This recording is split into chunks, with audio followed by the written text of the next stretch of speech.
বস, মাস্টারের মুখটা বন্ধ করবে কি করে? আমাদের প্ল্যান সব রেডি। আগামী 26শে জানুয়ারি মাস্টার যখন বক্তব্য দিতে মঞ্চে উঠবে ঠিক তখনই। আর দ্বিতীয়, কেউ খানে এই ধর ধর।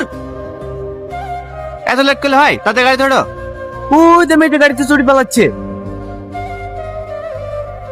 জানো, আজ আমি অনেক খুশি। এতদিন পর তোমার আব্বা আমাকে মেনে নিয়েছে।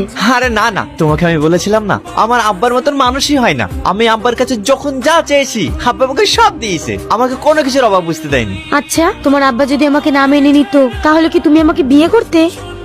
না, কারণ আমি আমার আব্বাকে অনেক ভালোবাসি, আর আব্বার অমতে আমি বিয়ে করতাম না। তুমি তোমার আব্বাকে খুব ভালোবাসো, তাই না? হ্যাঁ, কারণ ছোটতে আমার মা মারা যায়, আর ছোট থেকে আব্বা আমাকে অনেক ভালোবেসে মানুষ করেছে। আমাকে কোনোদিনই মায়ের অভাব বুঝতে দেয়নি, তাই আমি আমার আব্বাকে অনেক ভালোবাসি, আমার জীবনের থেকেও বেশি। এই নিন স্যার। আব্বা, এই এত সকাল সকাল ব্যাগ হাতে করি ঠিক কোথায় যাচ্ছ? আজ এই বাড়িতে প্রথম আমার হবু বৌমা আসছে, তার জন্য বাজার করতে হবে না? আরে না না, তোমাকে যেতে হবে না। দাও ব্যাগ দাও, আমি যাচ্ছি। না না, তুই গোসল করে রেডি হয়ে নে, আমি যাবো আর আসবো। ঠিক আছে আব্বা, এই সাবধানে যেও, রাস্তাঘাট দেখে পার হয়েও। ওই দেখ সেই মেয়েটা, ধর ওকে ধর।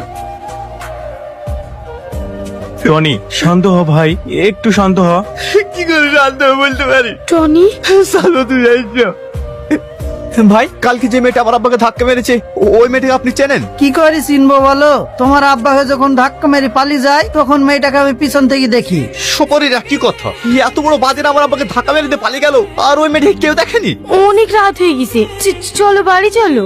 না, আমি বাড়ি যাব না। আমি এই বাজারের প্রত্যেককে জিজ্ঞেস করবো, আর ওই মেয়েটার খোঁজ লাগাবোই। তোদেরকে পুষ আমার কি লাভ হচ্ছে বলতে পারিস? আজ 5 দিন হয়ে গেল, 5 দিন হয়ে গেল এখনো মেয়েটাকে ধরতে পারিস নি। ওই মেয়েটা যদি পুলিশের কাছে ভিডিওটা পাঠিয়ে কি হবে জানিস? জানিস? আজ থেকে 3 দিন আগে মেয়েটাকে ধরেই ফেলছিলাম, কিন্তু মেয়েটা বাজারের দিকে চলে গেল, তারপর থেকে আর ওকে খুঁজে পাচ্ছি না। মেয়েটা এলাকাতে আছে, যা খুঁজে বের কর। ঠিক আছে বস। দেখো, কারোর বাবাই সারা জীবন বেঁচে থাকে না।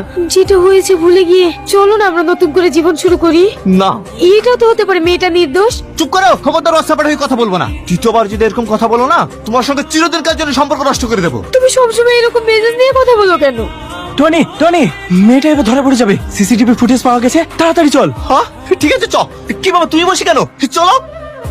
আচ্ছা, টাইম কটা ছিল? সকাল 7 থেকে 8টা। আচ্ছা, ভাই তুমি কোথায় যাচ্ছ? আমার খুব পানি টেস্টে পেয়েছে, পানি খেয়ে আসি। এই তো টেবিলে পানির বোতল আছে, নাও খাও। ও জয় পালাচ্ছে। চুপ করো, চুপ করো। পিছন থেকে কিছু বোঝা যাচ্ছে না। দেখো, সেম তোমার মতো জামা পরে আছে। তুই চিনতে পারছিস? দেখো তো। আমি চিনবো কি করে? এক খামে ধরে ফেল।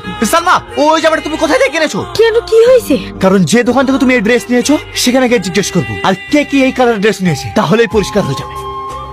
এই ড্রেসটা, এটা তো আমার মামা ব্যাঙ্গালোর থেকে নিয়ে এসেছে। ব্যাঙ্গালোর থেকে? সে